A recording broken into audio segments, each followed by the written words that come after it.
I call this meeting of the Schertz-Cibolo-Universal City Independent School District to order. Let the record show that a quorum of board members is present, that this meeting has been duly called, and that the notice of this meeting has been posted in accordance with the Texas Open Meetings Act, Texas Government Code Chapter 551. The time is 6 o'clock. We will now take roll call. Please state here when I call your name. Mr. Perkins? Here. Mr. Finley?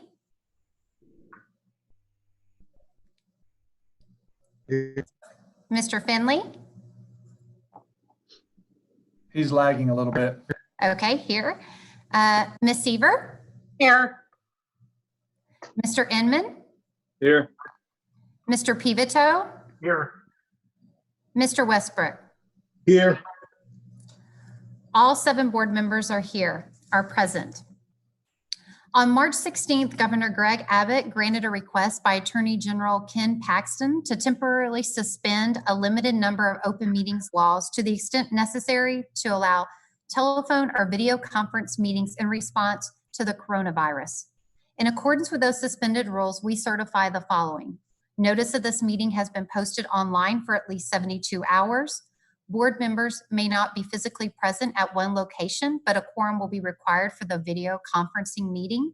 The meeting is being conducted using a Zoom video conference and will be live streamed to the public. Administrative staff will participate in the Zoom video conference meeting and will be audible to the public via live stream video.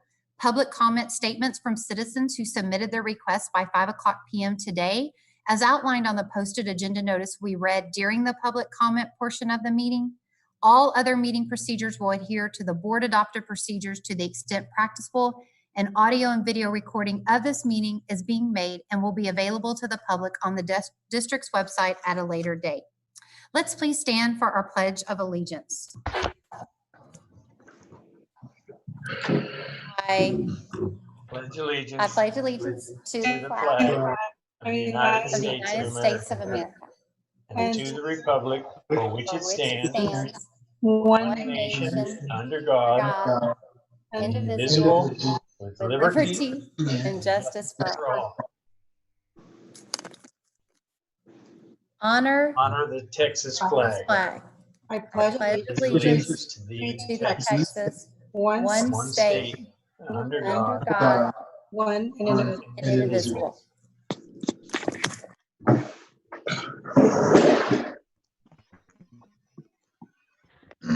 You all for doing that and participating in our pledges. I just want to thank all those who are listening via live stream, and for those who may watch the recording later.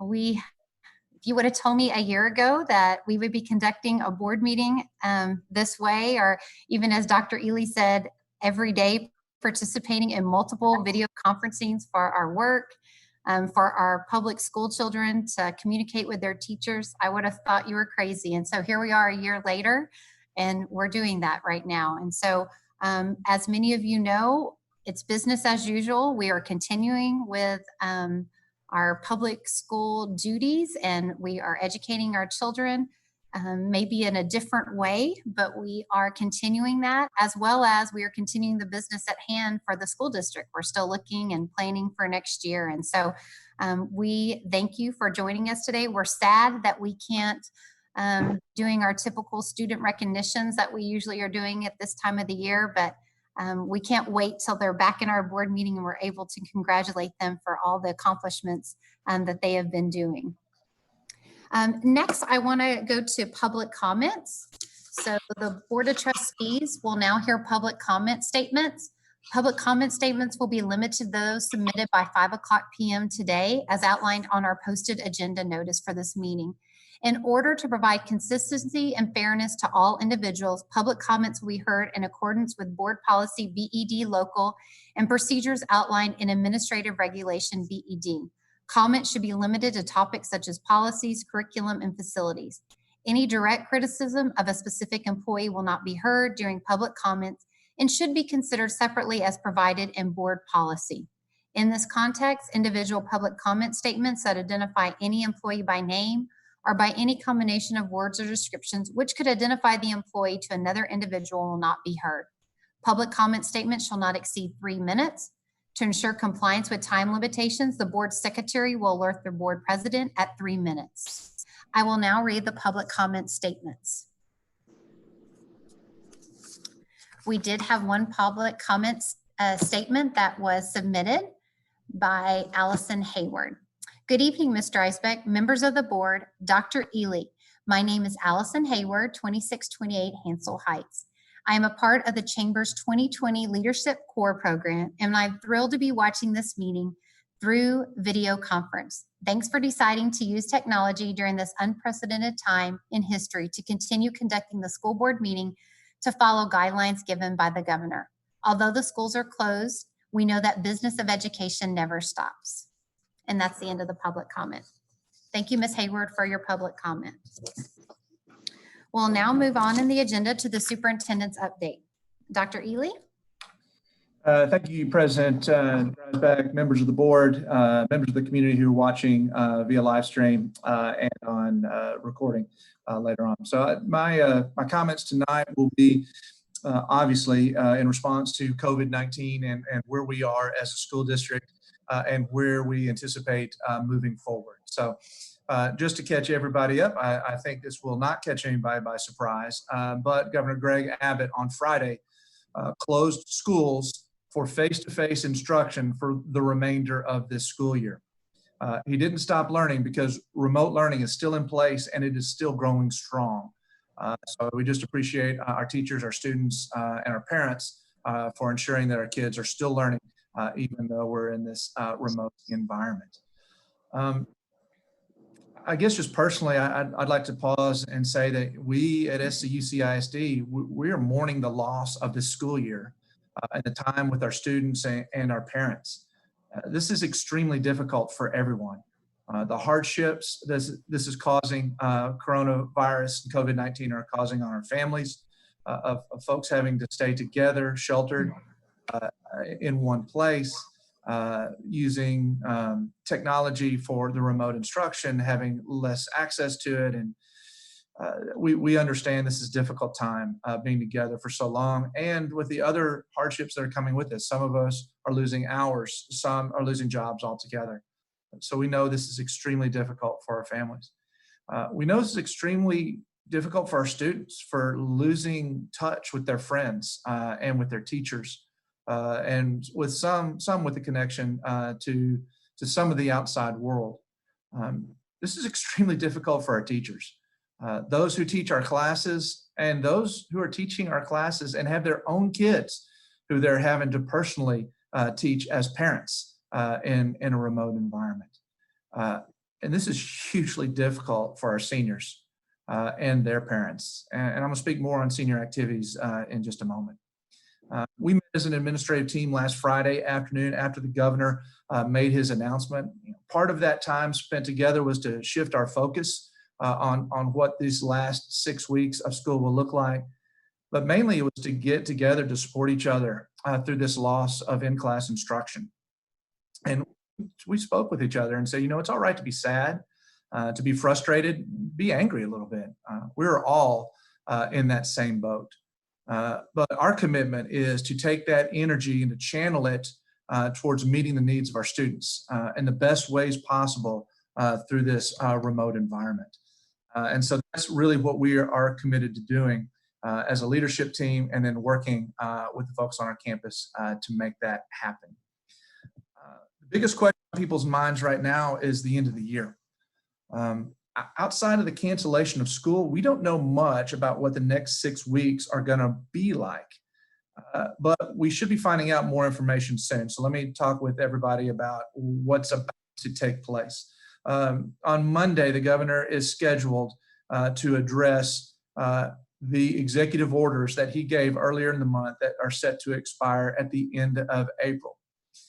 He can announce the continuation or modifications of some of these orders, or having them elapse and do something different. So we should have early next week a greater understanding from a state level what the governor intends to do to help with the reopening of Texas, and our ability to move around in public and gather together in various public spaces. Right after that meeting, that press conference that the governor should be holding on Monday, the city of Cibolo will be meeting on Tuesday, the 28th, to address their orders, which are set to expire on April the 30th. I'm sure that they will be taking their cues from what the governor announces and making decisions for Cibolo and for the Cibolo residents. The city of Schertz will be meeting a week later, and so that will be Tuesday, May the 5th, to address their orders, which are set to expire on May the 6th. So I've actually been in contact recently with both the city managers of Cibolo and Schertz, and they are waiting, as we are, for guidance from the governor as to where our local municipalities will go. That's going to tell us a lot about what is going to be our ability to gather, to open up facilities for the use of our patrons, to be able to get together and do things like return our materials and let kids get the materials and things that they have here in our schools. So what we hope is that we're going to be able to somewhat assemble, and it won't be a total wide opening. We know that, but we'll know a little bit more about what the ground rules are. And this, quite frankly, is going to help us determine what our graduation options are going to be. Because right now, we don't know what it's going to look like at the end of May and what our options are going to be. So let me just talk about graduation. My desire is for our high school commitment to be as close to what we have come to expect in a high school graduation as possible. Right now, we just don't know what is possible. So what are we doing? We are looking at alternate dates in June. We have not canceled graduations right now in May. Please hear me well.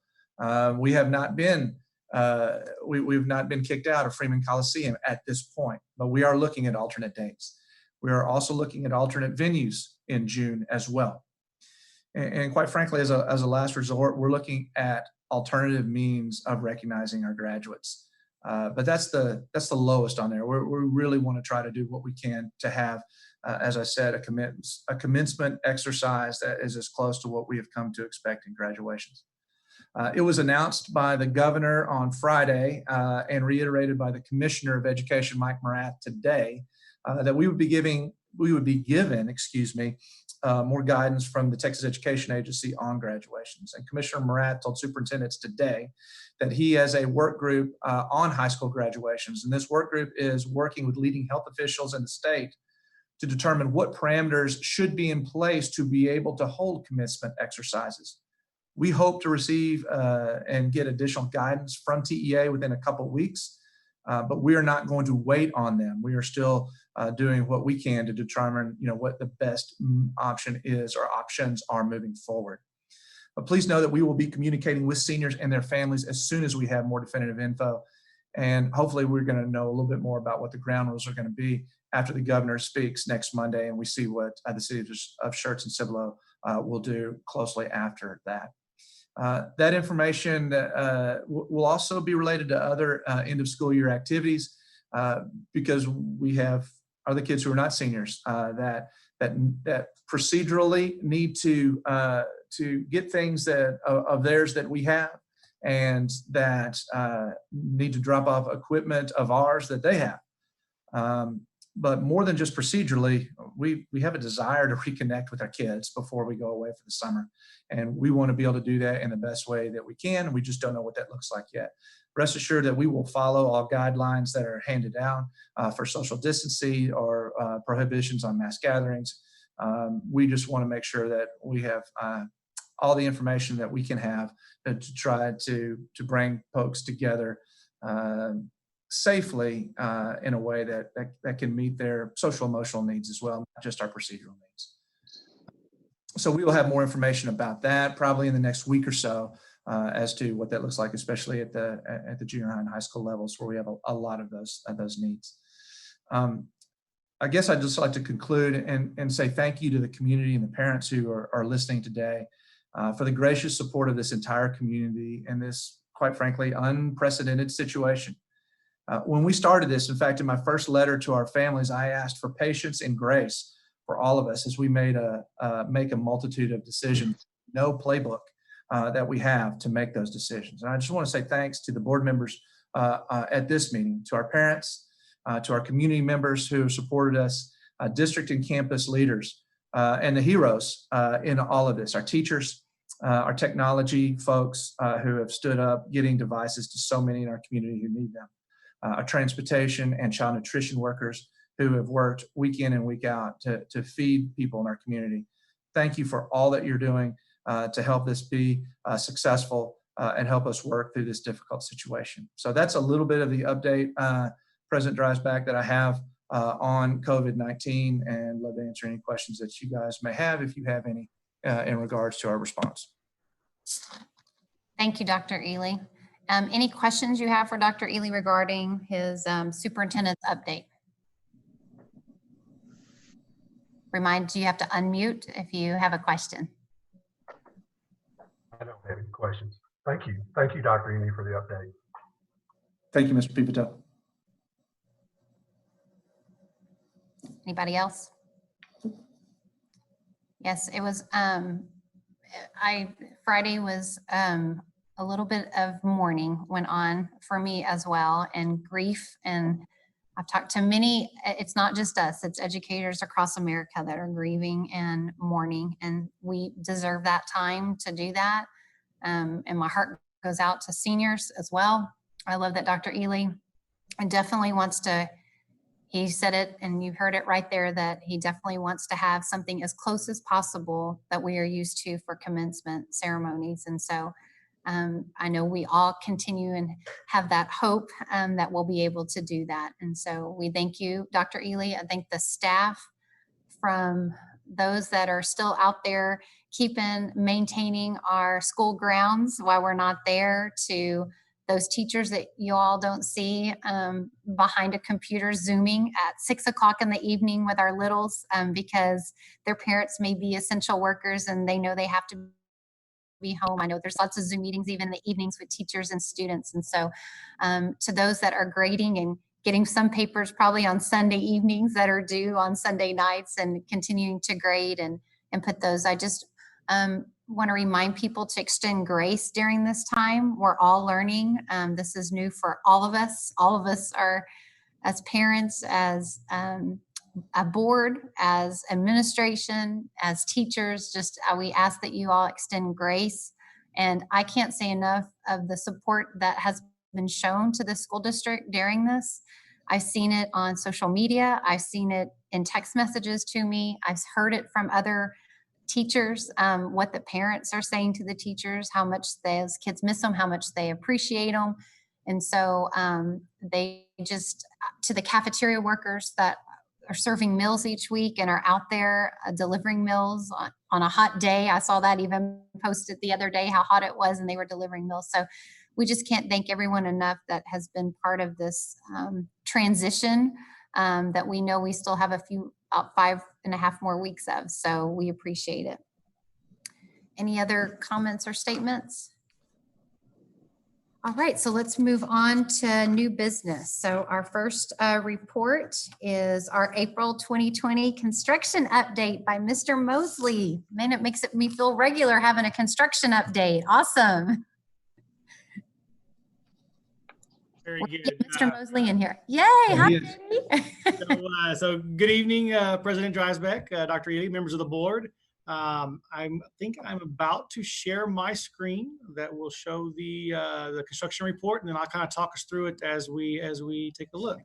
If you have questions as we're going, I won't be able to see anything, but if you want to chime in and ask a question, I'll certainly give time for that as well. So let's see if we can share the screen.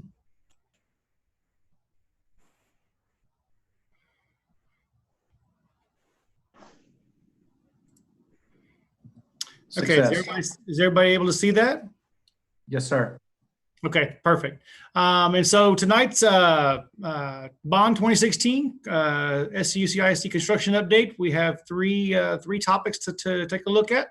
Number one is our Clemens High School additions and renovations. The second piece is technology. And our third piece is the several bond savings projects that we do have going on and coming up this summer. Jumping right into the Clemens project, this is our footprint, our Clemens map.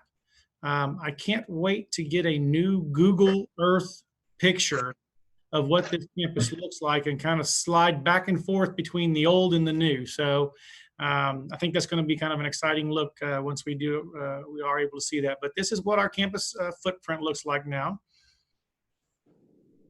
Just kind of reminders of the project. Our project budget for the Clemens renovations was $72 million. Our architect was Marmon Mott, general contractor was Bartlett Cock, and our construction management company, AGCM. I love to see that 99% complete. We are down to the wire on getting all of the little small things wrapped up on that project.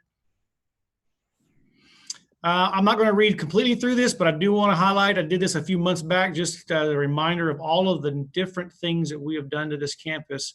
And so just starting at the top, you know, our new event center, the new career and technology building, the renovation of the auxiliary gym to add additional CTE space, the existing auditorium being removed and becoming courtyard, the new front addition up there facing L-Bell, renovations to our JROTC spaces, and then additional renovations throughout the building with art rooms and teacher workspaces and our clinic, additional parking spaces. I know we were very excited about our additional parking spaces as well.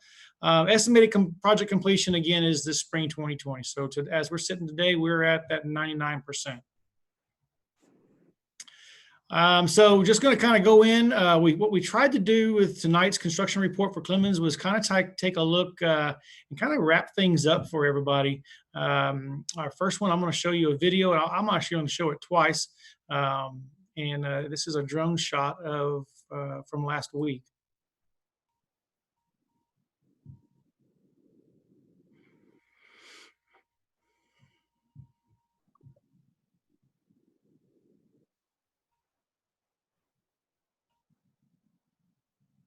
Just such a different looking campus from May of 2017 when we started this project.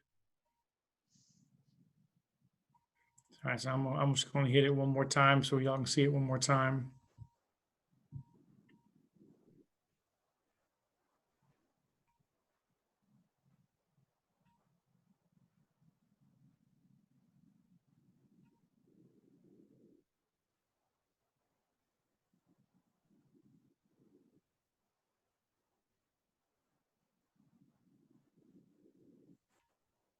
All right, so this slide will kind of take us back a little bit.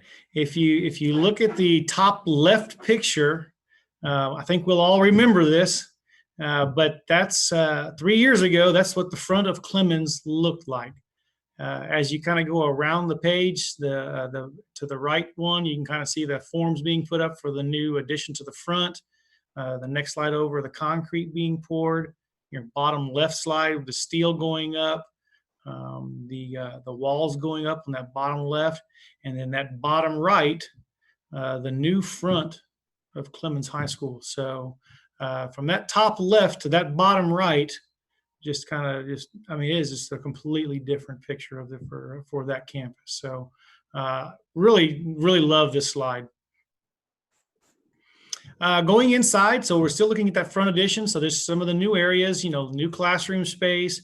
The front entry with the new terrazzo and the SC when you walk in, the secure vestibule right there as you walk in, and then our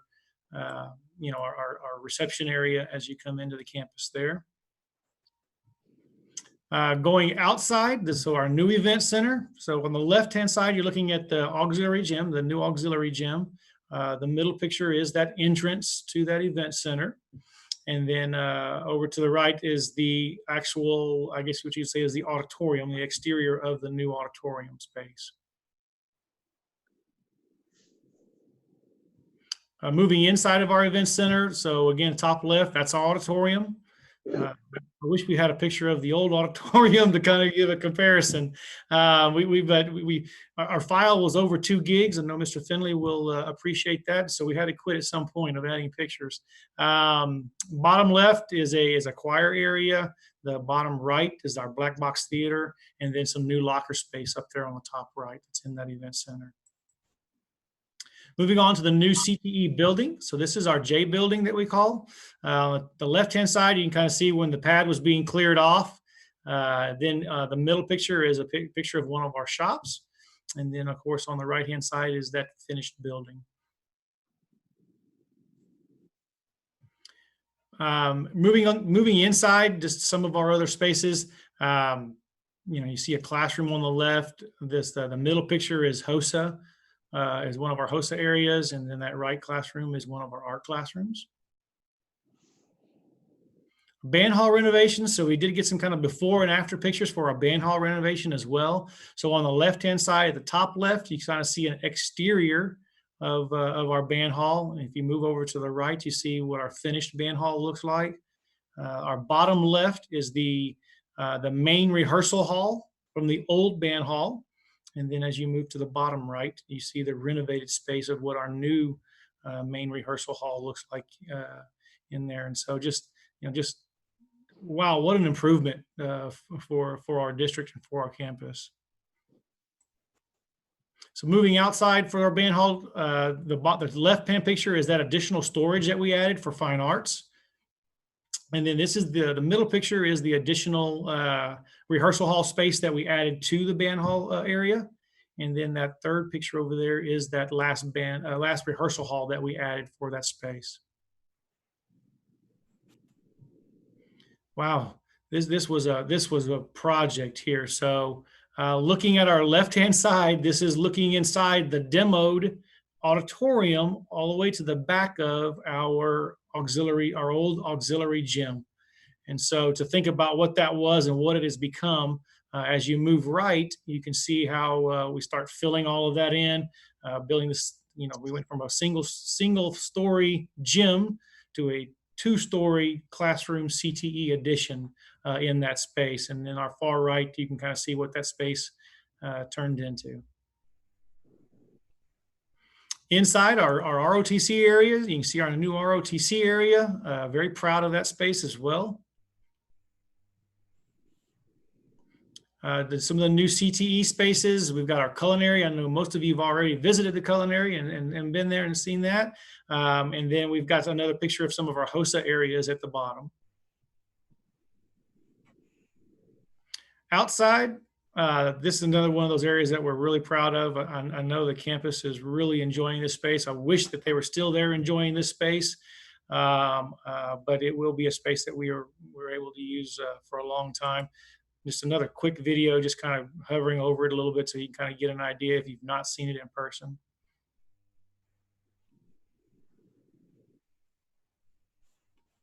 And then here's just another picture of that area. Really nice functional space for the campus. Outside, so just some of our exterior improvements, the new fence going down L Bell, new parking up front. We actually have a designated faculty lot and a designated visitor lot for the front of Clemens now. We've never had that before, and so it's a really nice addition, as well as new parking for student parking over there in that northeast corner behind the stadium. Okay, so I'll hit the backspace button and I'll stop there if anyone has any questions about Clemens before we move on.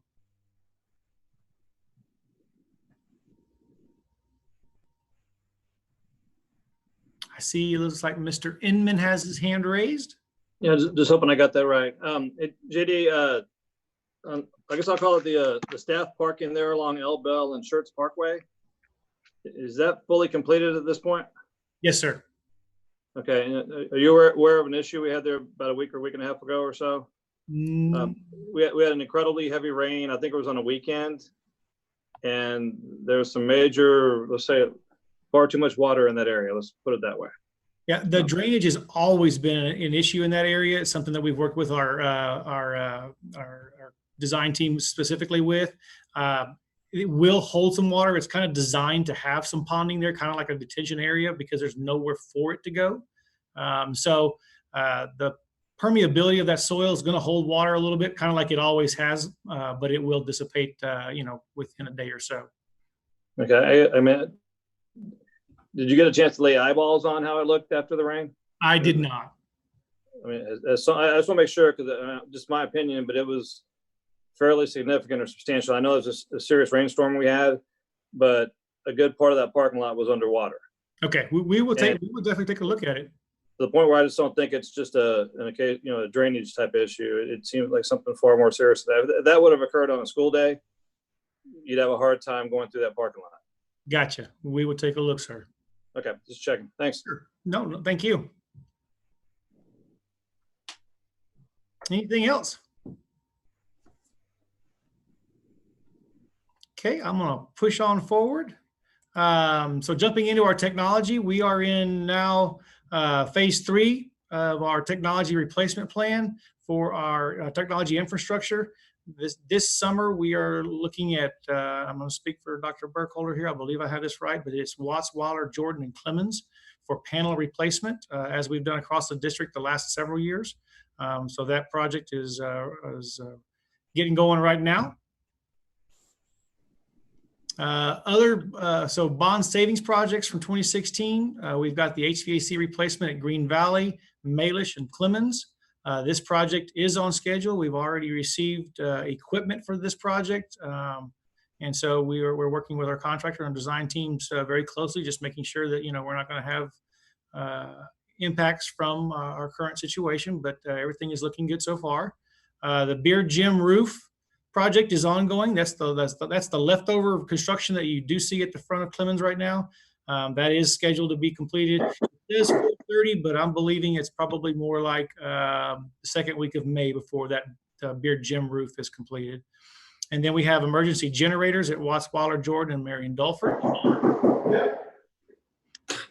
And then we have a 2013 bond savings project, which is the Adobe Junior High courtyard. And we actually broke ground on that this afternoon. So we had our construction team out there and they started moving dirt on that courtyard this afternoon. So that's the end of my presentation. I'll take any questions if anybody has any other questions. Any questions? JD, I have a question since sadly we're not going to be in those classrooms for the rest of the school year. Are they going to start those panel displays at those schools earlier, or they still need to wait until the teachers move the things out of the way and stuff like that? That's something that we're talking about this week. Okay. We want to maintain as much flexibility as possible. Mm-hmm. If we can start early, that gives us possibly flexibility down the line. Mm-hmm. Our construction contracts were from June 1 to July 31st for those projects. Okay. But if there's a possibility to get started earlier, to give us some flexibility, possibly later in the summer, I would say that's certainly a good idea if we can make that happen. But those are discussions that we're having currently. And HVAC too, or y'all won't start those until like the HVAC one? No, the HVAC one would be along the same lines. Okay. If there's a possibility of us cranking that up early and making headway and being finished early, then we would like to take advantage of that. Also, trying to make sure we're being sensitive to everything that has to happen on those campuses before we. That's right. Yeah. Yes, ma'am. People were not expecting their classrooms to have those things done to it. Now they still have it set up ready for spring break to happen, to come back from spring break. Yes, ma'am. Any other questions for Mr. Mosley? I know that Clemens is probably very excited that that is wrapping up, and it's a beautiful building. We encourage the public. We just thank them for passing that bond a few years ago and seeing all the changes that's been done. So thank you. No other questions? Thank you. All right, we're going to move on to discussion of board policy FAA local wellness and health services and physical examinations presented by Dr. Edwards, Mr. Lindhoff, and Mr. Light. Thank you, President Dreisbeck, Dr. Ely, members of the board. I'm going to just kick it off. We're here for a discussion item. We'll bring it back, planning to bring it back in May, but it has to do with wellness and health services, specifically our physical examinations. By FFAA policy requires annual physical examinations for students wishing to participate in athletics, marching band, cheerleading, and dance. The closures of schools impacted us significantly in the number of mass physicals that we're able to do. So I believe either Mr. Linhoff or Mr. Leip are going to present some information to the board for consideration. Yes, as you guys know, we've run mass physicals on both the Steele and the Clemens side probably for the last 25 years. Those were scheduled for March and April, and those did not happen due to the COVID-19 school cancellations. Typically run about 850 kids per side through those physical examinations. I think that there's a lot of worry that with the numbers of kids we run through, with the capacity of our some of our med clinics, doctors' offices, I think there's some current concern that a lot of those kids may not have the opportunity this summer to get seen and get that physical. UIL's current policy is that students that are starting their first year in junior high, first year in high school, and third year of high school are who have to have a physical by UIL guidelines or process. We are asking to suspend that for this current year to just fall back on UIL's policy from what we've currently done.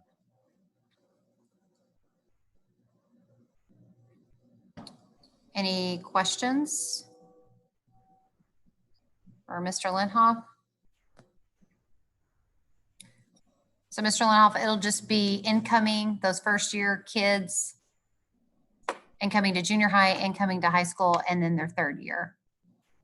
Yes, ma'am. And everyone still has to fill out the medical portion every year. So there's 5 questions initially on that piece of paper, that if there's a catastrophic injury that occurred the year before, concussions, reoccurring illnesses, that student may still have to go get that physical on a yearly basis. But it would tremendously cut down on the numbers of physicals we would have to have done in our area over the summertime. Okay, thank you. And you want this brought back as, well, we'll talk about that later. And yes, we plan on bringing that back for a decision in May. Yes, ma'am. Okay. And this is standard. Other districts are trying to do the same thing. Mr. Perkins, I think we're one of the few in the area that requires a physical every year. Northeast, Northside, Comal, Judson, I believe, are all fall back on UIL's guidance on it. Okay, thank you. Scott, I have a question. During the spring, the legislature, there was some discussion about the ECG screenings. I don't remember whether they were going to make those mandatory. Did they, or is that just kind of you can do it? You're exactly right. They didn't make it mandatory. It was more of an awareness piece that was going to go on that on our physical forms for this next year. Just making aware that EKGs could be available for students. I can't quote it exactly. I think we were ahead of the game last year by offering free EKGs to all of our students who got a physical with our schools. Okay, so there isn't like any like medical test that they have to have. That's a yearly thing. UIL is saying that we can do it every X number of years and we're fine. Yes, ma'am. And EKG is not a mandatory deal right now. Okay, thank you. Any other questions? All right, thank you, Mr. Linhoff and Dr. Edwards. We appreciate that. On to number 3, discussion, procurement of goods and services, presented by Mr. Pruski.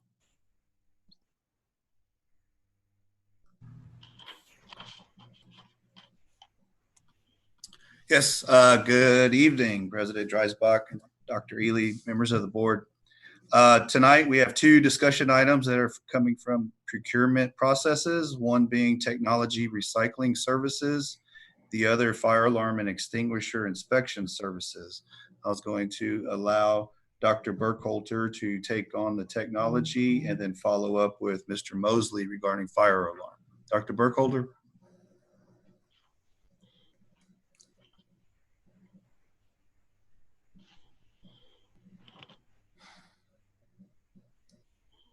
Oh, I thought I was unmuted, but I was not. So thank you. This is for an RFP for technology recycling services. It is to select a contractor to provide recycling and disposal services end to end for technology that is either no longer useful or has reached end of life. Hopefully we would be able to find someone possibly to provide some revenue back to the district. We would ask that they provide palletizing services, on-site pickup, and all the things that are related to recycling, along with hard drive and data destruction.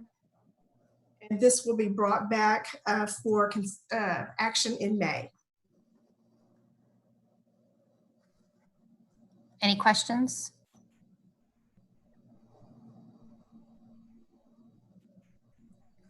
Okay, thank you, Dr. Burkholder.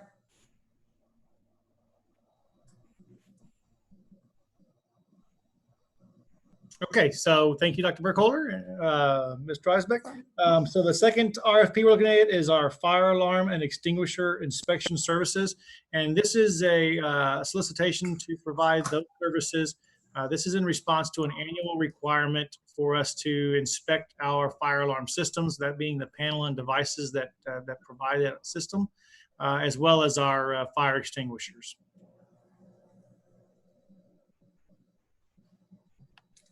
Any questions? Discussion? Mr. Mosley, also bringing that back in May? Yes, ma'am. Okay. Oh, you might have said that. I'm sorry if I missed it. No, ma'am, I did not. All right. Thank you, Mr. Mosley.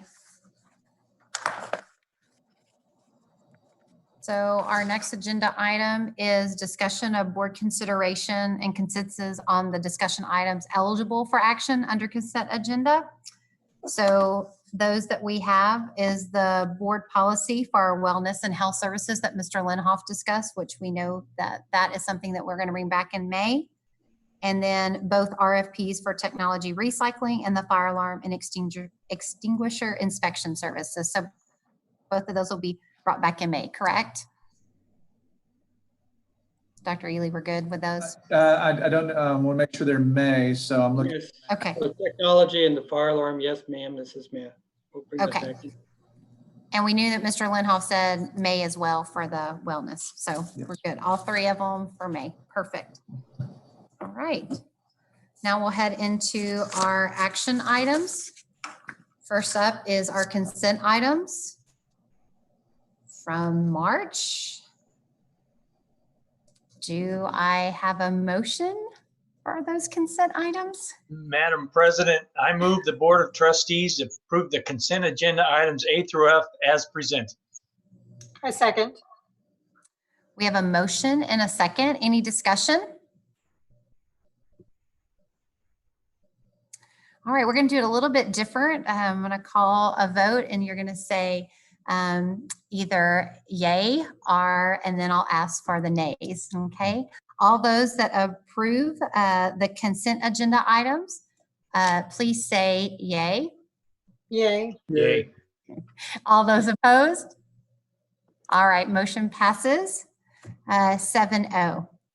Next on there, on our agenda is other action items. Our first one is a request for board approval, budget amendment number 4, property tax appraisal fees, presented by Mr. Pruski.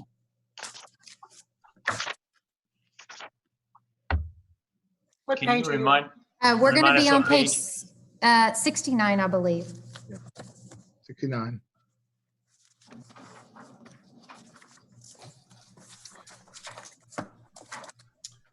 okay, this action item is asking the board to consider providing $50,000 in function 99 for property tax appraisal fees. The fees came in slightly higher than what was originally budgeted. for some additional background on this item. This process is a projection during budget planning time. And at the time of planning for the budget, the property values were not totally certified, and we didn't have a full budget number for this. So this is to clean it up and to end the payment cycle for this, for the appraisal fees for this year. So if you have any questions, I'll stop there.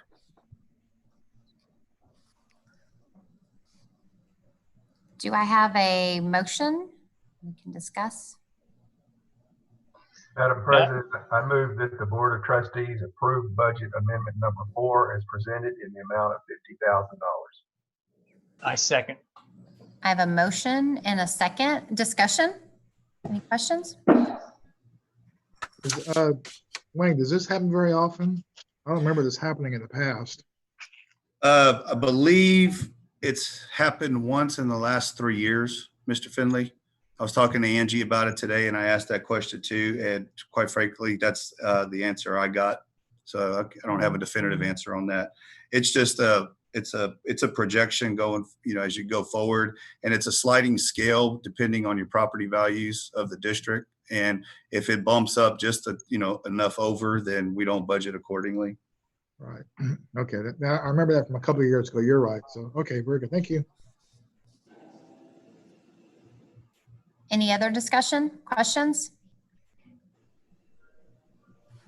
All right, I have a motion and a second. All those in favor say yay. Yay. Hey. All those opposed say nay. The motion passes 7-0. Our next action item is a request for board approval, RFP number 20-020S, English as a Second Language Instructional Materials for grades 7 through 10, presented by Ms. Kovac and Mr. Rivera. Did you, Madam President, did we miss 2? Oh, I'm sorry, we did miss 2. Let's go back. That is okay. I apologize for that.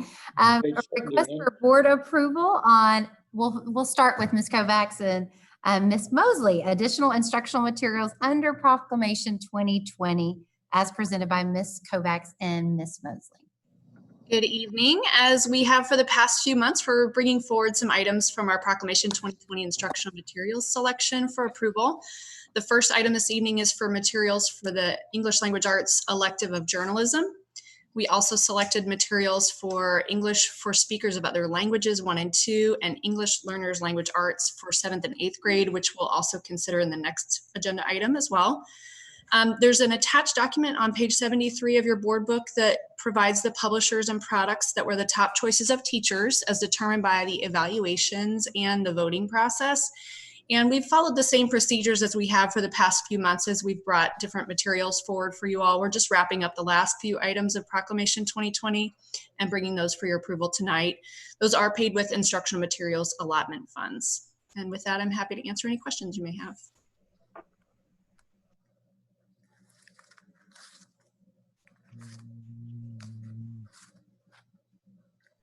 Do I have a motion?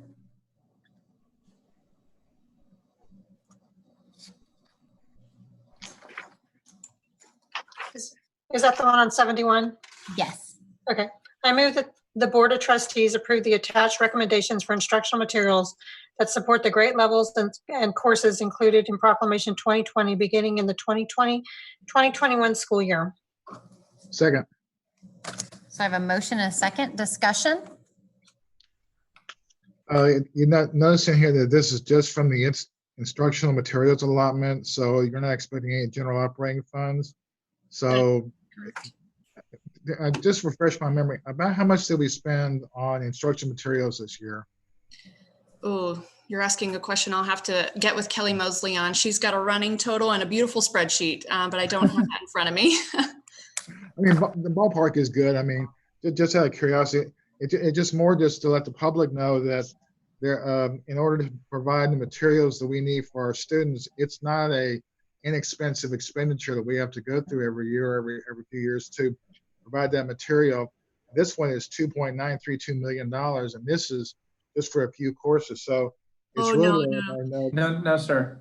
That's the maximum that we would spend on all of Proclamation 2020. These materials are much less than that. They're just a portion of that. That's the maximum. Then I misread that. We spend roughly, it depends on the material, but we spend roughly $200 per student per subject on average.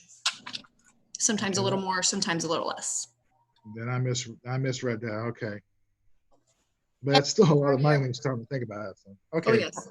And then we already approved the 9 through 12. So if you think of how many students, 9 through 12 for English, what that was, and that was in our approval last month that we did. Ms. Kovac, I have a question on the photojournalism and advanced journalism. It's still in process. So we're still making a decision on that, but we can still use those IMA funds later because it was in that proclamation, correct? That is correct. We were kind of almost finished, and then we're not able to quite get all of our folks back together. So we've done as much as we can via Zoom, and hopefully we'll be bringing those to you later on, maybe perhaps next month, but it could be early next year as well. Okay. Any other questions about this action item? I am happy to provide our spending for this year, and we can provide that in next week's board update if you'd like. That'd be great. Thank you. All right, we've had a motion and a second. All those in favor say yay. Yay. Yay. All those opposed say nay. All right, motion passes 7-0. Now let's go to the one that I tried to pull. Request for board approval, RFP number 20-020S, the English as a second language instructional materials for grades 7 through 10, presented by Ms. Kovacs and Mr. Rivera.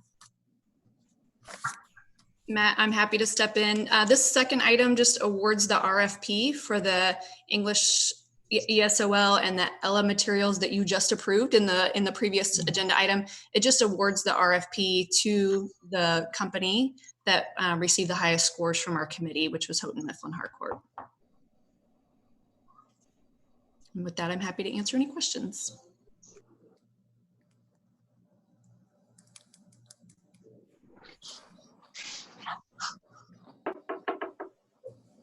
Do I have a motion? Madam President, I move the Board of Trustees approve the proposal for English as a second language instructional materials for grades 7 through 10 from Houghton Mifflin Harcourt Publishing Company as per solicitation 20-020S. Funding shall be provided under the instructional materials allotment. Second. I have a motion and a second. Any discussion? Also known as Houghton Mifflin. Okay. HMH. Okay, Sherry. RHMH. Only someone who's been in there would know that. Yes. I've heard it pronounced Hopton, so it's okay. It's all good. Any discussion? I am going to abstain from this vote just due to my full-time job that I have working for a publishing company. And so I will call the vote. Those all in favor say yay. Yay. Yay. All those opposed, and then one abstain. Motion passes 6-0.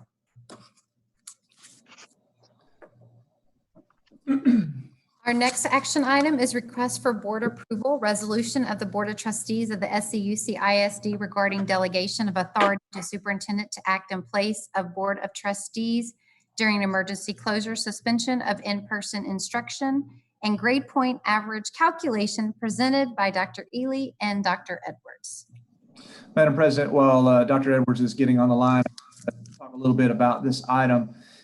This is a part of our grading guidelines that we went through administratively and updated and published at the end of last month, at the end of March, regarding how we're handling grading during remote instruction. And just to kind of break down grading, there's really three aspects of it. The first aspect of grading is how do we monitor students' progress? How do we make sure that kids are making appropriate progress and meeting the required knowledge and skills? And so, and how do we report that to parents vis-a-vis a report card or a progress report, interim progress report. That's one aspect of it. Another key aspect of it is for our kids who are enrolled in high school level courses is how do these grades go into the computation and awarding of credit for the courses at the high school course level.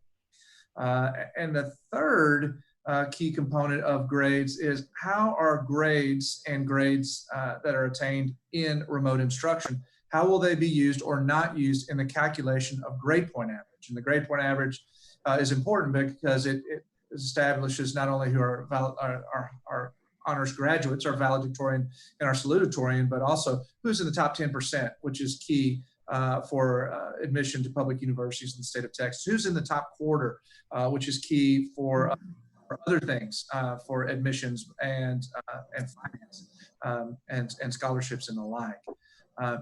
So in the board has ceded authority already through board policy to the administration determine the most appropriate method to, in that first bucket, to articulate grades and communicate those with the public. And we do that through our grading guidelines, both our regular ones and the ones under remote instruction.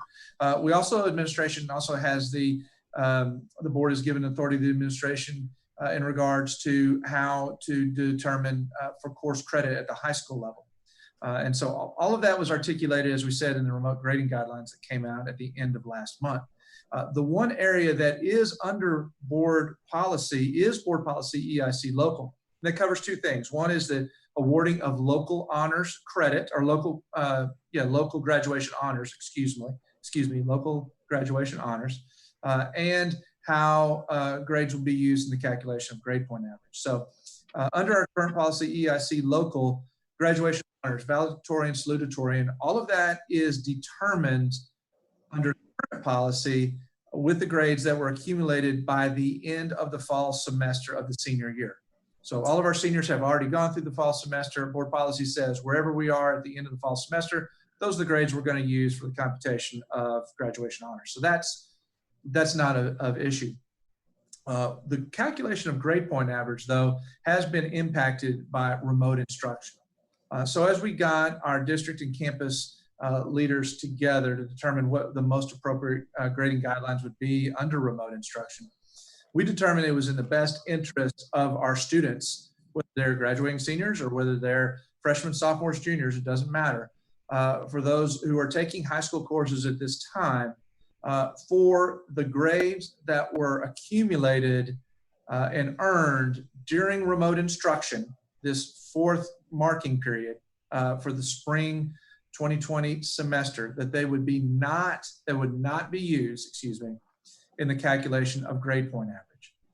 We felt and still feel that that's the most equitable thing to do, that we cut off the grades through the end of the third marking period, which ended the Friday before spring break, the last day that we were together for face-to-face instruction, that we cut that off and do not use grades that were earned in the fourth marking period to be used in the calculation of grade point average only. They're still being used in the calculation of credit.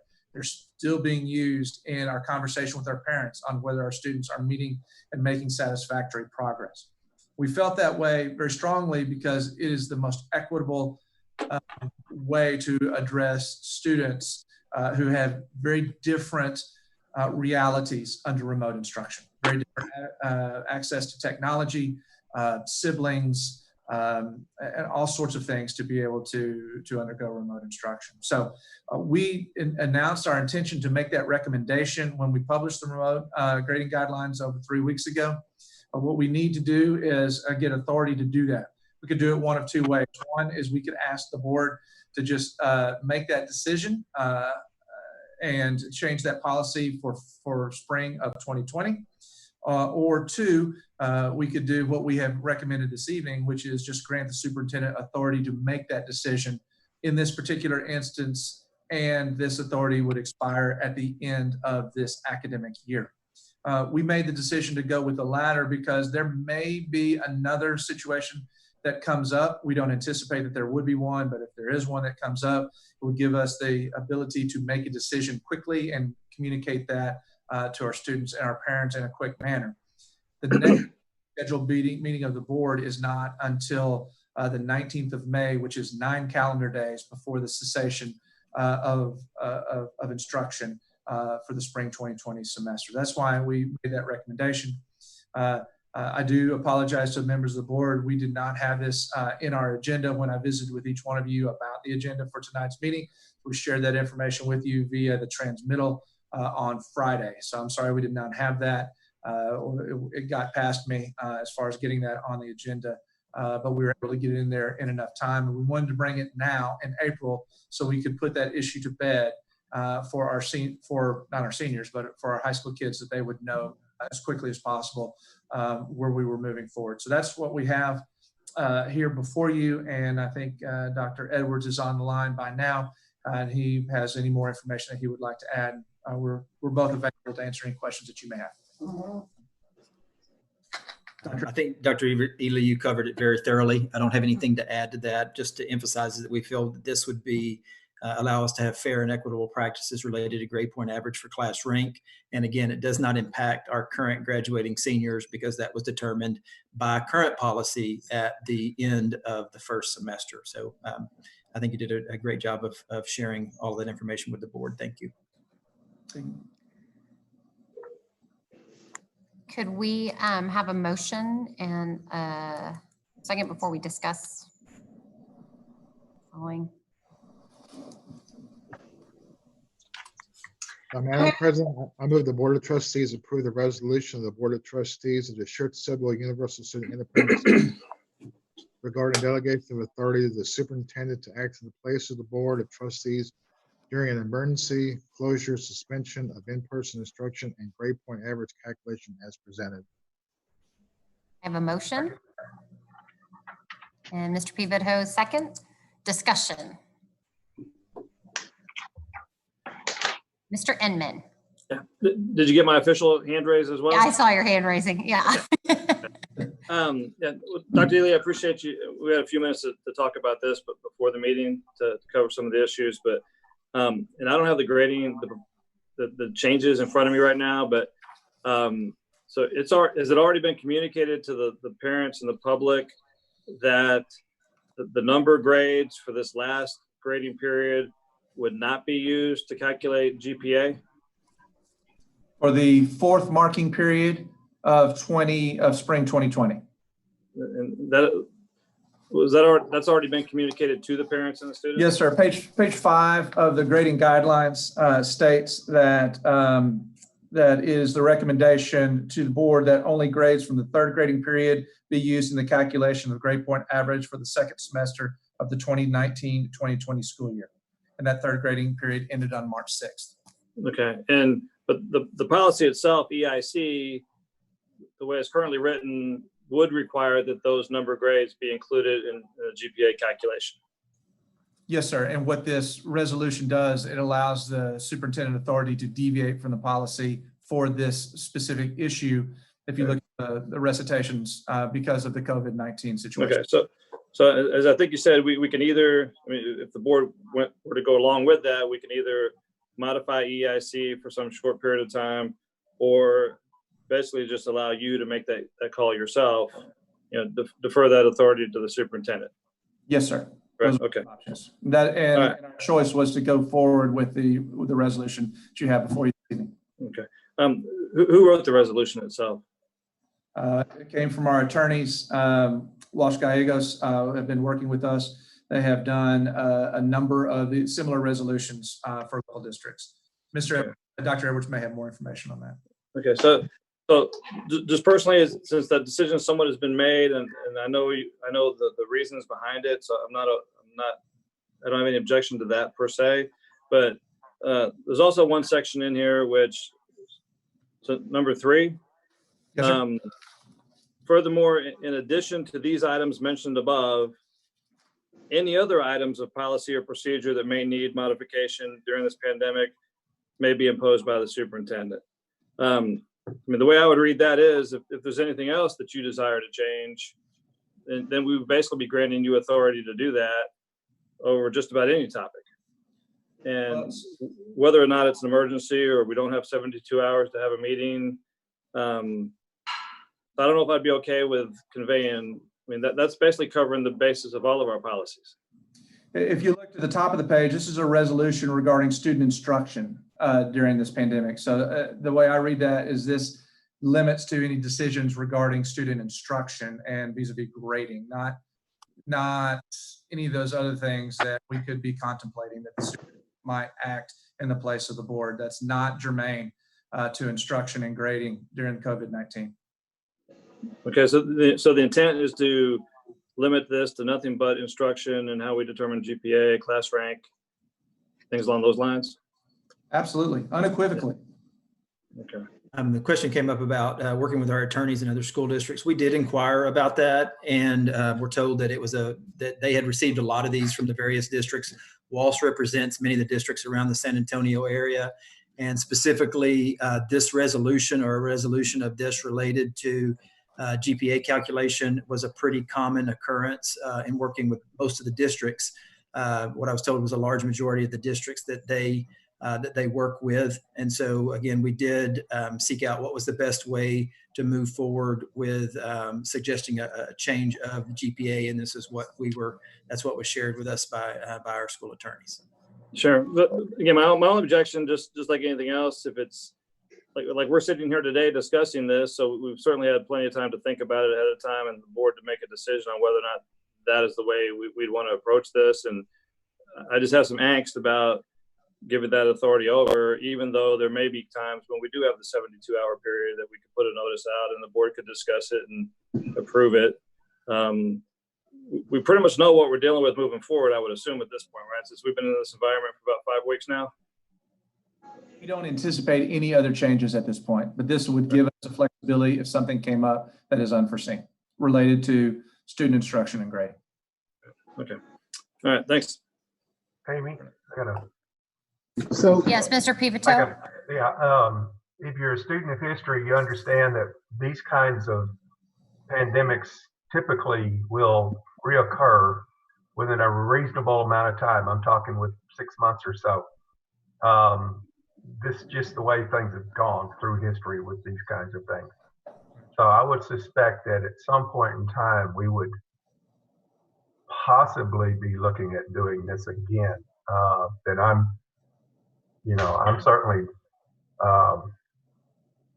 I read this, I understand what it says, so I think that we could do it now, but I think that, and I would hope not, but I would say possibly we would have to be coming back and doing this again at some point next year, but hopefully it won't happen, but I'm just saying it's possible.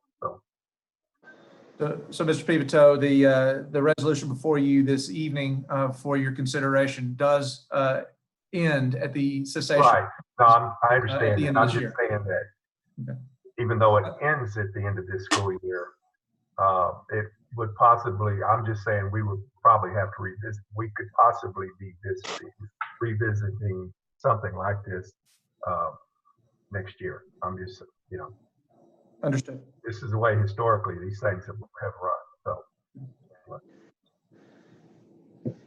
Robert? So there are two questions. When Dr. Ely and Dr. Edwards say our attorney, is that the administration attorney or the board's attorney? Admin, correct? Admin. Ely? So, I don't know how to answer that question. Yeah, that's, yeah. We have attorneys. okay, see, so here's a question. So we have attorneys, they all belong to the board. They all belong to the school district. They all respond to the board of trustees. So there shouldn't be one. However, when I was board president, I don't ever recall picking who I spoke to from Walsh Gallegos. Somebody picked that person and I just had to go with it, right? So, so I think it does matter to some extent which attorney, who's the name of the attorney who read this over and approved it? Dr. Which one? And I was asking Dr. Edwards to respond, so I don't want to say the wrong name. Craig Wood he handles, we work with him quite often in this, in instructional type arenas, but that's who looked over this. All right. Up under the second scenario that y'all were talking about, that was alluded to, that was probably the best case scenario for why we should essentially hand over decision-making capacity to Dr. Ely.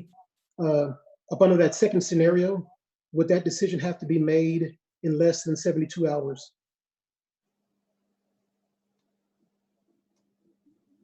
If I'm understanding the question correctly, we haven't developed the grading guidelines to this extent. We had developed the remote learning plan. The grading guidelines followed that. Those weren't ready prior to the last board meeting. Those were developed immediately. I think that next few days after that. If you're asking why that didn't come in the original or in the previous board meeting, and as Dr. Ely mentioned, the next board meeting is just prior to the end of the semester. If that's what you were asking, Mr. Westbrook, that's what I. Sort of, yes, but is there any reason why we couldn't have a meeting in 72 hours if the second scenario appeared? We're quarantined. We have Zoom, and the rules for meetings have been relaxed. So there's no reason, unless you can provide one, there's no reason why we couldn't have a meeting in 72 hours. I could get the regular meeting, but 72 hours, we could have a meeting and discuss it, you could present it, and then the board would make its decision like it's supposed to. Are you saying, Robert, for us to actually have the written board policy instead of the resolution? So if that within that 72 hours, we could actually approve just that board policy specifically to that? If it came up, according to Dr. Ely, that the possibility is very low. And I hate to get in a situation where the board is always in a situation deferring to the superintendent, and in a sense, abdicating our responsibility, right? That's essentially what this resolution is about, is giving up our decision-making capacity and giving it to the superintendent. And so this is sort of a resolution, but has bigger implications, is to what extent does the superintendent ever come to us and say, oh, I know it's my decision, but I want the board to decide for me? It never happens, but the board is always somehow, some way, giving the superintendent more and more authority that we should keep ourselves.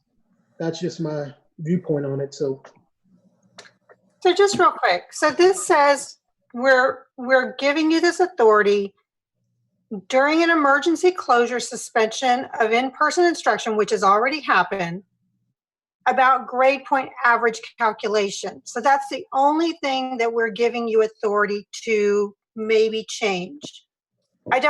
We've already made that decision. I mean, do you anticipate that changing at all?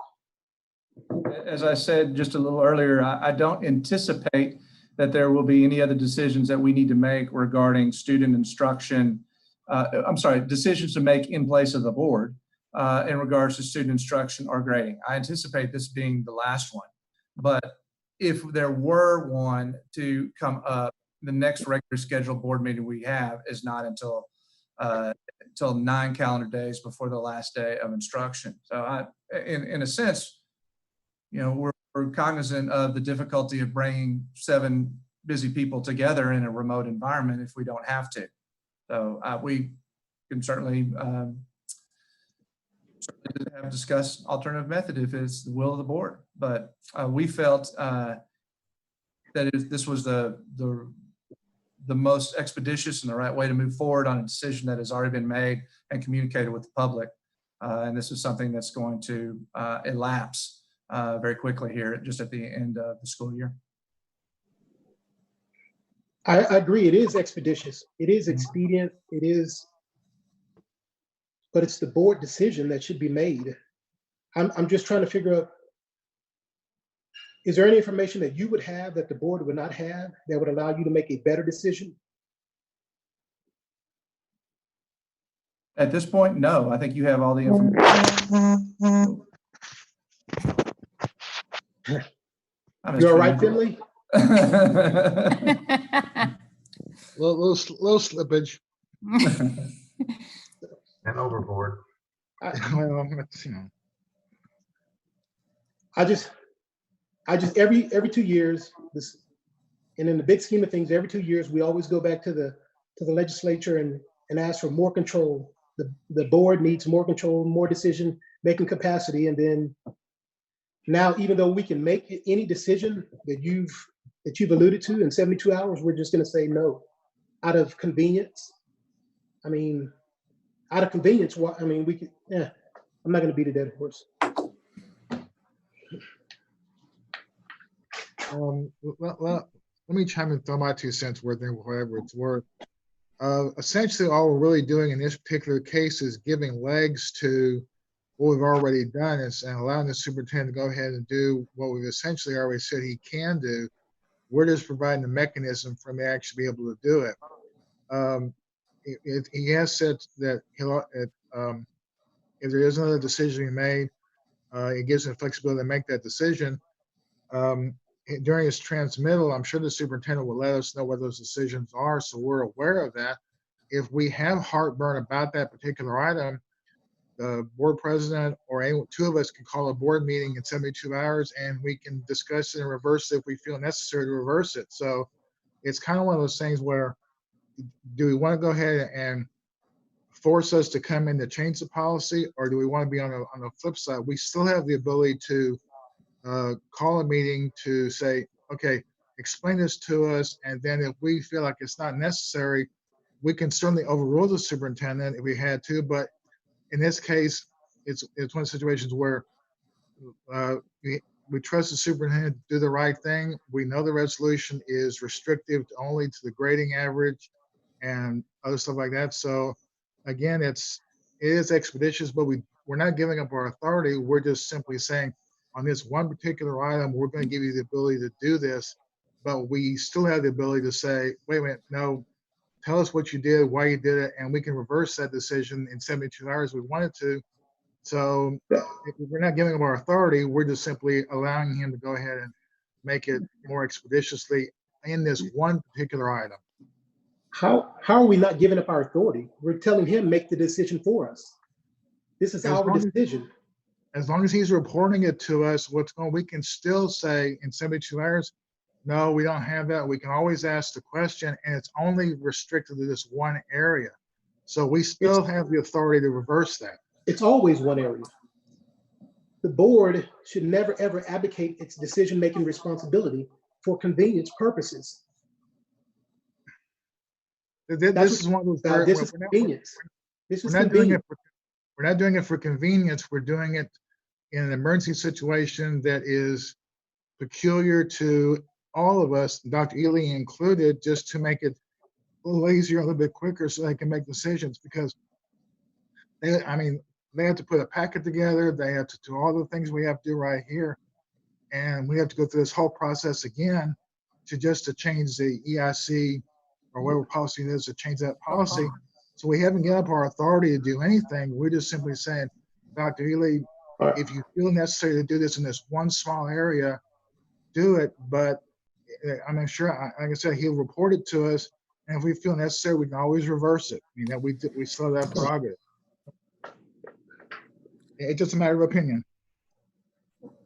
Any other discussion? Or have my 2 cents? I see, Robert and Gary, where I can see your point. But I also think that Dr. Ely and Dr. Edwards have talked to other districts on how other schools are doing this GPA. We would go on their recommendation anyhow, and we don't know if something else is going to come up. This is like a constantly moving train sometimes of what has happened. I just think back to even 2 weeks ago. Who knew we'd even have to have different grading guidelines for the last 9 weeks of this school year? And we do now. So I know that GPA is that only one that really falls under us. Otherwise, all those other grading guidelines are admin regulations. Correct me if I'm wrong, but those have already been changed. And it was told to parents that it's under board, they're suggesting to the board to change that GPA.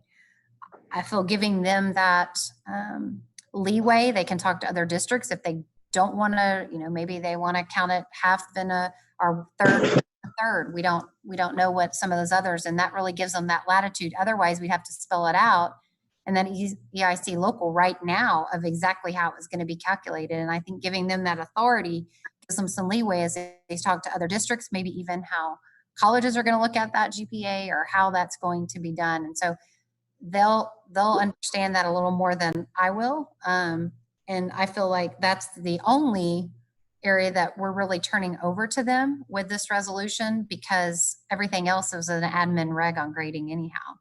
And that is my 2 cents. Any other discussion about that? And keep in mind, this is only until the end of this academic school year, and it's not going to be a carryover thing. Now, again, like I said, it's possible we could have something down the line somewhere, and we would have to look at this again. But, you know, we don't want to get involved in every individual student's grading situation. We don't. And this won't just be high school students. This will also be our 8th graders. Correct me if I'm wrong, Dr. Edwards and Dr. Ely. This will be our 8th graders that are taking classes that would factor into their GPA. So it will go all the way down to 8th graders that are taking high school credit courses as well. Dr. Edwards? Correct. It would be any student taking a high school credit course that's listed in the GPA. So remember, our GPA is based on the 4 core and languages other than English. So that's what factors into our current GPA. So it's those areas, any student at any grade level, and occasionally we'll have a 7th grader taking algebra or whatever, that any student taking a high school course that are in the 4 core or languages other than English. Any other discussion? Mr. Raymond. Yeah, just a couple things. I think we can all agree that this obviously is an incredibly unique historical situation that we find ourselves in. Having said that, I don't know if it's what I call an emergency insofar as to the decision-making process goes. We're not really going to calculate these grades to the end of the school year anyways. I don't know if you're going to have a GPA issue that requires a 24-hour turnaround or a decision that just can't possibly be brought to the board. And just like we're doing right now, I think the administration has visited with other administrations across the city and consulted with TEA and thought this was the best thing for our students. And here we are today being asked to ratify it. I think the similar thing would occur here over the next 3 to 4 weeks if they get together with other administrators across the city and decide to do something different as well. They can then always bring it to us at the next board meeting if we don't have one sooner than that. And then we essentially talk it out and ratify it. Like what Mr. Westbrook's saying, that way we're not conveying our authority over to the administration. We're still conducting oversight, and the administration still has the opportunity to make those decisions in a timely basis. I just don't think there's an emergency here, even though it's very, very important, obviously. But it still gives us the opportunity to have that ultimate oversight over what takes place. Because otherwise, then we're pretty much out of this decision-making model. We're leaving it up to the administration to do what it thinks is best, which may or may not necessarily be what the board thinks is best. So we've discussed what we've already communicated over 3 weeks ago to the community that we intend to do. Is there an aspect of this that you do not believe is best, Mr. Inman? No, that's what I'm saying. I may agree with that substantively, but just like tonight, we're being asked to ratify that decision. So the board is still conducting its oversight and essentially making, our call on, okay, that sounds good to us. So substantively, I'm perfectly okay with that. What I have heartburn with is just conveying the board's authority to the superintendent without any oversight over the next 6 weeks or so. And just like we're doing tonight, ratifying a decision that's had already been made, we could certainly do that here, a month from now at our next board meeting, or for any decisions that get made between now and then. I will say that I am a little bit conflicted on both sides. I will say that one of the things I think we've always prided ourselves on is that we do make decisions as a team of 8. We've been very good about that. I do completely trust that you are making, these decisions, looking at what other districts are doing. And so, like I said, I can see myself being conflicted on both of those. One, we've always had this whole team of 8 where we'll make the decisions together. We've made good decisions in regards to that. But on the other side, yes, you are in contact with other districts, and you are, I believe you should be able to make those decisions if you have to. I do trust that you make good decisions. So I see both sides of this.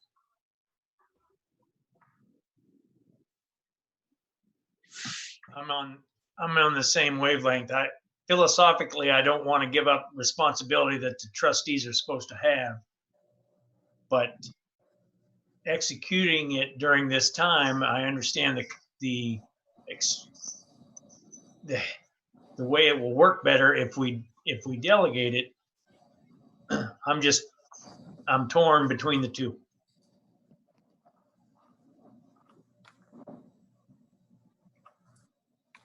Any other discussion?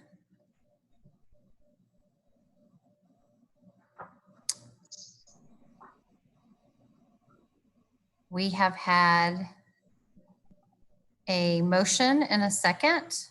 We can call a vote at this time.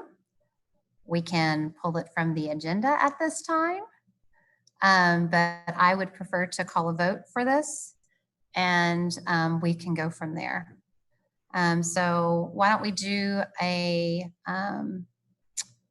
well, let's just continue what we were doing. If you are in favor of this action item to pass this resolution, please, Mr. Emmett. Yeah, sorry, was someone else going to say something? No, I was going to get her attention because I saw you waving. Sorry. Yeah, I don't have everybody's picture sometimes, so I might miss you raising your hand. I apologize.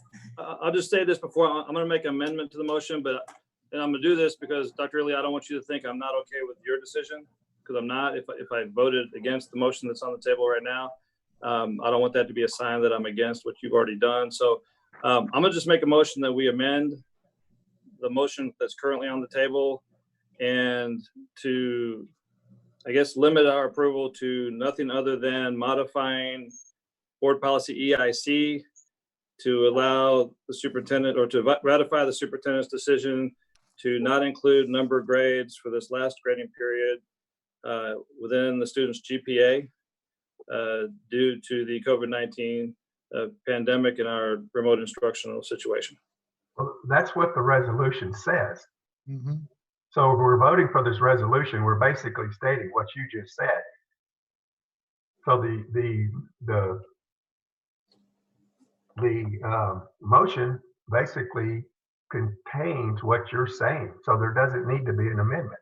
Well, Dave, the resolution in front of me contains things about STAR, end of course testing, expansion of individual graduation plan processes, any other policy or procedure that may need to be modified. It covers a whole lot more. That's why I feel like limiting it.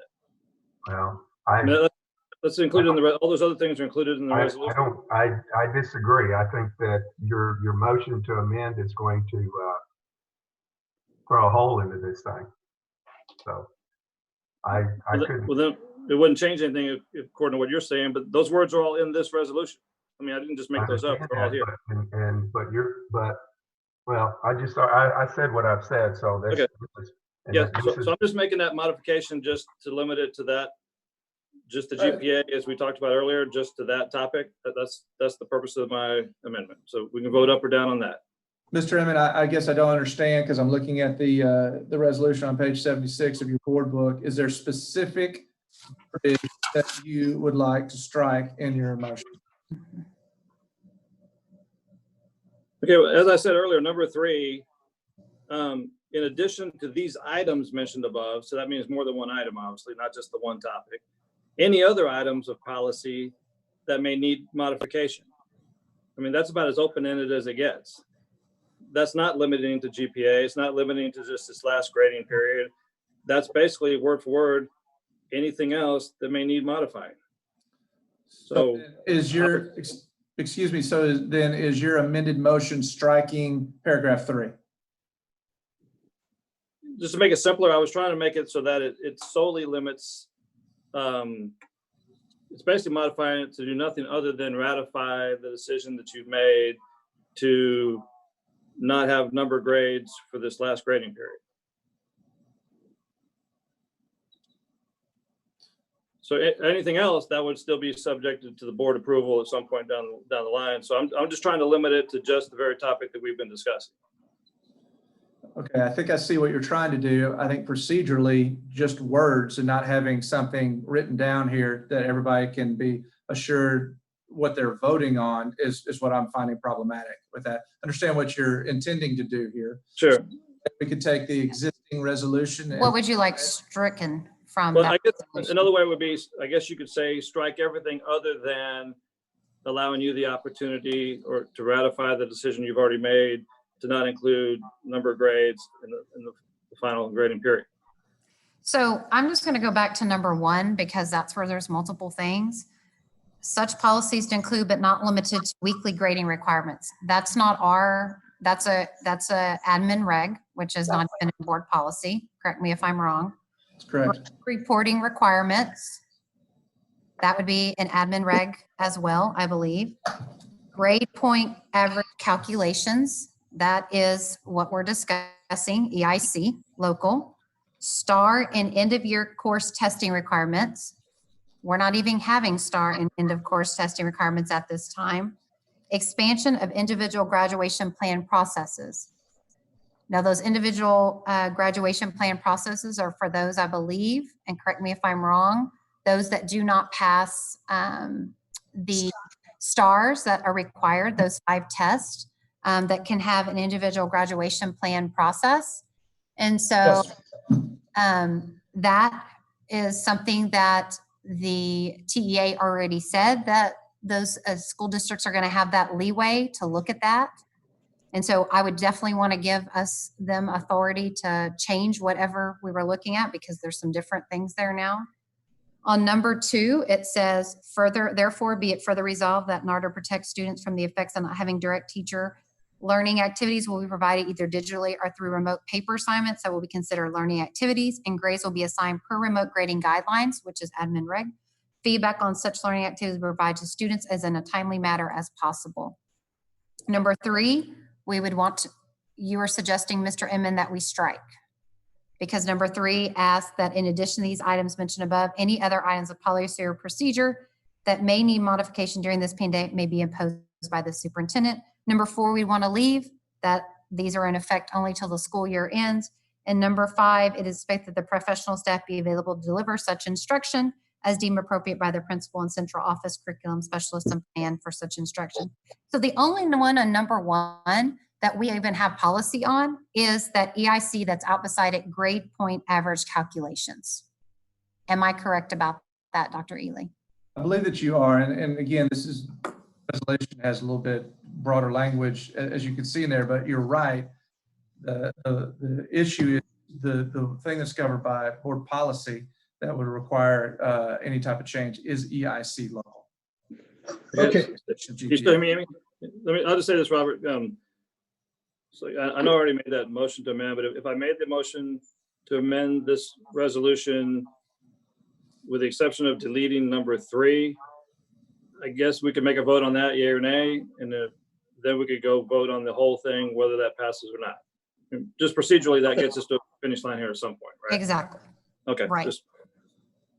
Yeah, Amy, you're correct about the administrative policies, but the resolution is asking the board to waive those policies.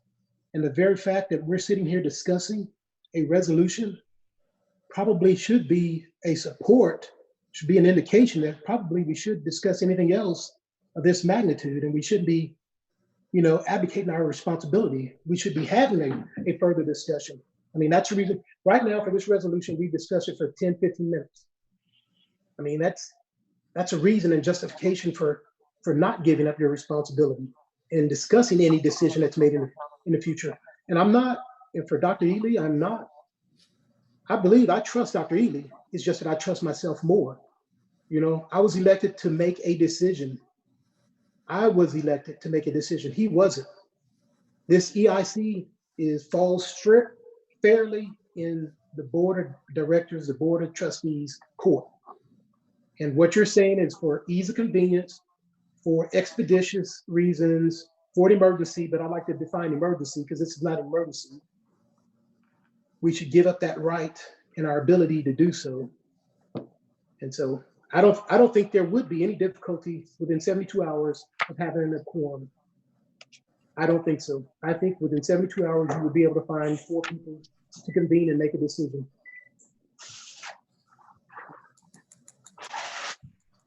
where are we as to the motion?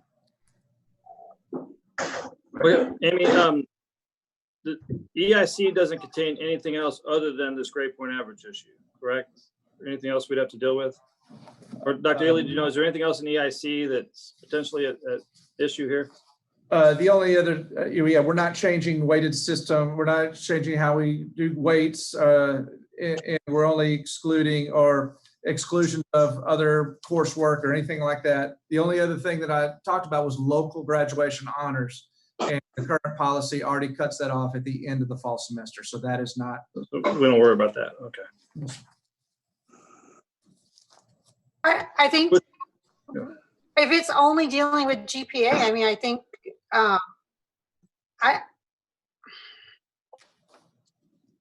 we only have a few more weeks of this. It's not, I don't believe there's anything that's going to change. If there's nothing that's going to change, then why not let the board vote on it right now, tonight, or in the next 72 hours? We make the decision. Like you said, there's nothing that's going to change. So now we're covered. The board has made the decision and nobody else. So the EIC logo for board consideration was not adequately posted. So we would have to come back at a. Exactly. But that's what I'm saying. I think within 72 hours, what's today? You'd be able to find 4 board members to meet on Zoom and make a decision about EIC. Okay, so for procedural sake, I'll just go ahead and I'm gonna change my motion. I will make a motion that the board approve the resolution as presented, with the exception that item number 3 be deleted in whole from the resolution. Otherwise, everything else would remain as is. I think there has to be, yeah, but I think there has to be action on the very first motion. No, I'm making an amendment, so we vote on that, and then we go back, whatever happens. For Robert's rules. So we have an amendment to this action item to remove number 3 from the resolution that states, furthermore, in addition to these items mentioned above, any other items of policy or procedure that may need modification during this pandemic may be imposed by the superintendent, while the rest of the resolution would stay. Do I have a motion and a second to amend that resolution? I'll second. So we have a motion to amend it and a second. Now we are voting on the amendment to the resolution. Motion. Strike number 3. Can we get a roll call? Yeah, let's do a roll call. That sounds good. I will go through the roll call. Amy, did we vote on the amendment? No, we have not. We're voting on the amendment right now. We're voting on the amendment to strike number 3 from the resolution. So that's what you're voting yay or nay to. You want to strike number 3 from the resolution. Then we will have to go back and do a vote to this amended resolution. Okay. So we're going to start roll call. Mr. Westbrook, yay or nay? Yay to the amendment. Okay. Mr. Pivito. Nay. Did you say nay? Nay. Okay. Nay. Mr. Inman. Yay. Ms. Seaver. Yay. Mr. Finley. You're on mute. Mr. Finley. Nay. Nay. Right. Mr. Perkins. Yay.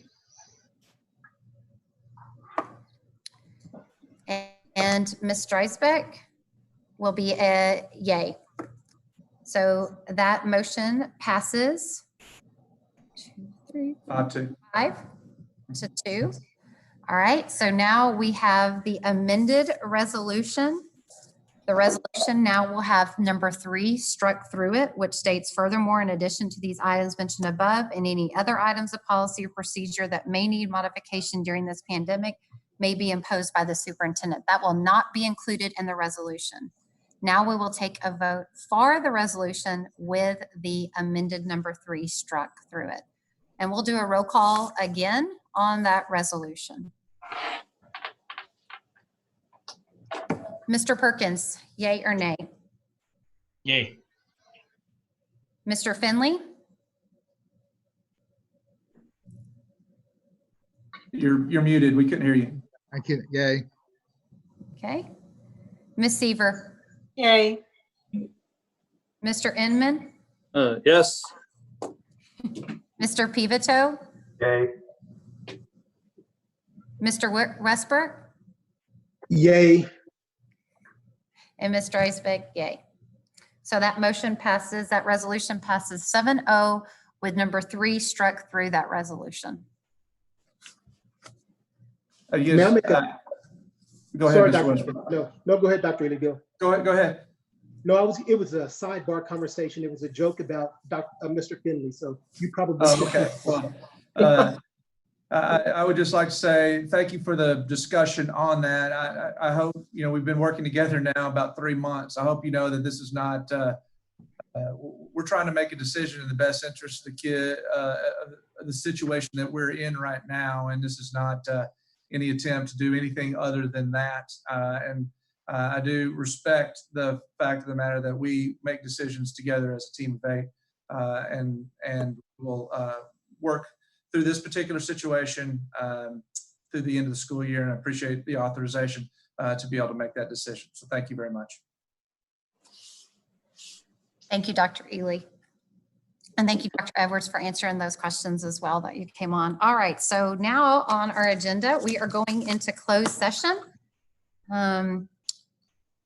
We are going to adjourn into closed session pursuant to the following section of the Texas Open Meetings Act, Texas Government Code Section 551-074, authorization to deliberate the appointment, employment, evaluation, reassignment, duties, discipline, or dismissal of a public officer or employee, or to hear a complaint or charge against an officer or employee, and 551-076, deliberation regarding security devices or security audits. The time is 7:41.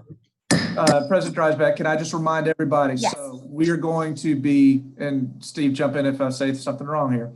We're going to be leaving this meeting right here. So you go to the bottom, should be the bottom of your computer. You click the red leave meeting. And then I have emailed you as late as I think 5:45 today, the instructions to get on the closed meeting Zoom. And so we will all rejoin each other there in just a second. I have to open it here in just a second. So give me about 30 seconds to do that. Steve, anything else?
I saw that, Gary.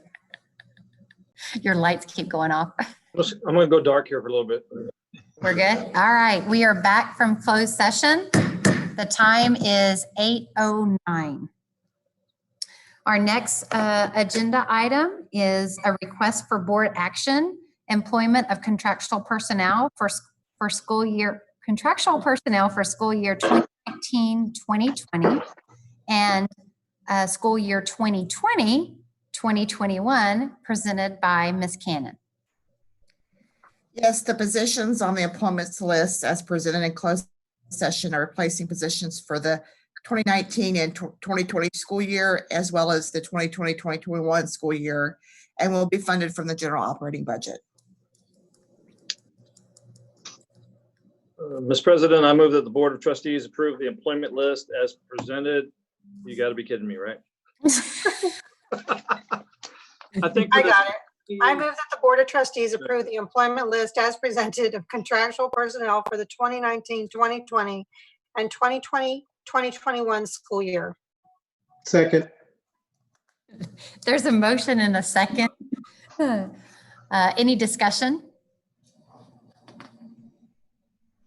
All those in favor say yay. Yay. All Yay. those opposed say nay. The motion passes 7-0. Next on our agenda is a request for board action, Chapter 21 and non-Chapter 21 personnel contract recommendations for school year 2020-2021. That's going to be a mouthful next year, presented by Ms. Cannon. Yes, we are requesting approval of the Chapter 21 and non-Chapter 21 personnel contract recommendations as presented during closed session for school year 2020-2021. I move that the Board of Trustees approve the list as presented of probationary term administrators and professionals, Chapter 21 and non-Chapter 21 personnel for the 2020-2021 school year. Second. I have a motion and a second. Any discussion?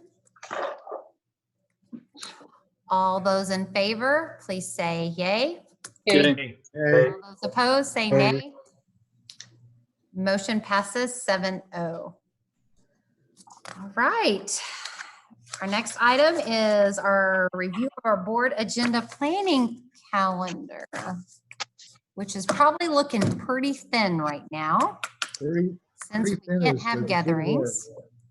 Pretty thin is a good word. Basically, all we have on it for May is a call board meeting on May 5th and a regular scheduled board meeting on May 19th. That's it. Yeah. What was the May 5th again? 6 o'clock, May. No, what was it? Called. It's going to be our next budget workshop.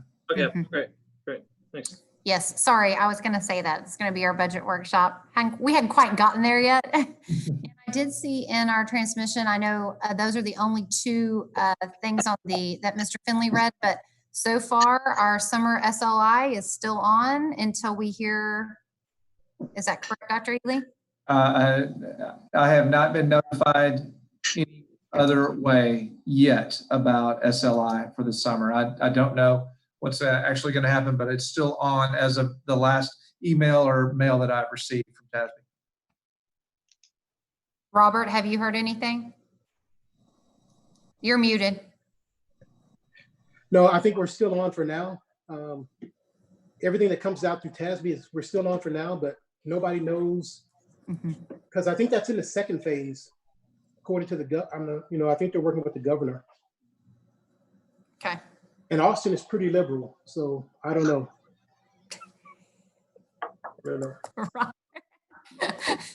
Okay. Well, but the meeting would be, for us, would be in San Antonio. And Yeah, depend on what the mayor, Yeah, and what the mayor like, and county judge come up. yeah, and we wouldn't have to worry about hotel rooms or anything. So right now we're good on all that. So I would keep that definitely penciled on your calendar because that's something that we always attend. And of course, we'll have many functions that will be rescheduled, such as graduations that we'll be part of that we hopefully can be when we find out something.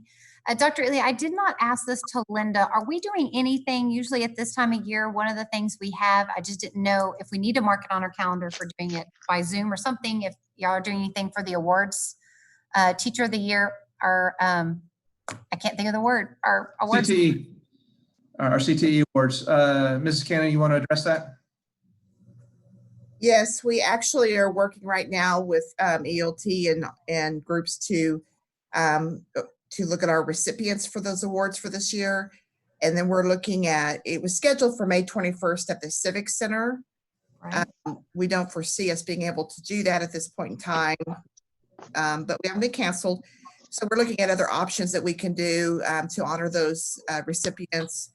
We also want to make sure that we honor our retirees. So Yes. looking at some other ways that we can do that instead of having it in person this year. Okay, well, please let us know if there's anything that we need to do video wise, or if you do it that way.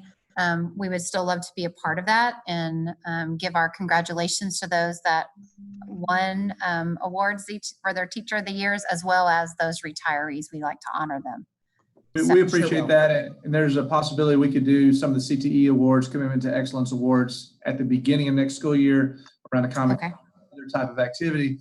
What becomes is the retirees are probably not going to be there. So how do we honor them in an appropriate manner in the situation we find ourselves with the virus? So we talked to that as late as this morning on those particular issues. So we're continuing to work through it. And I appreciate Mrs. Cannon's leadership in that area. Anything else, trustees, on dates or activities that we have coming up? Both the Randolph Metrocom Rotary and the Tri-County Chamber had meetings this month via Zoom. Okay. So they may do it again next month. All right, thank you. Anything else?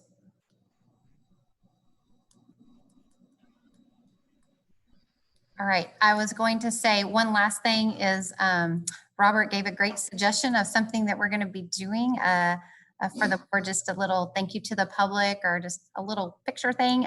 Be looking for an email from me of kind of your directions for that, that we hope to do. So just be on the lookout and I'll let y'all know that I sent that email out to you tomorrow, actually. Okay. Dr. Ely, you have anything further? Anything else? No, I appreciate y'all. Thank you so much.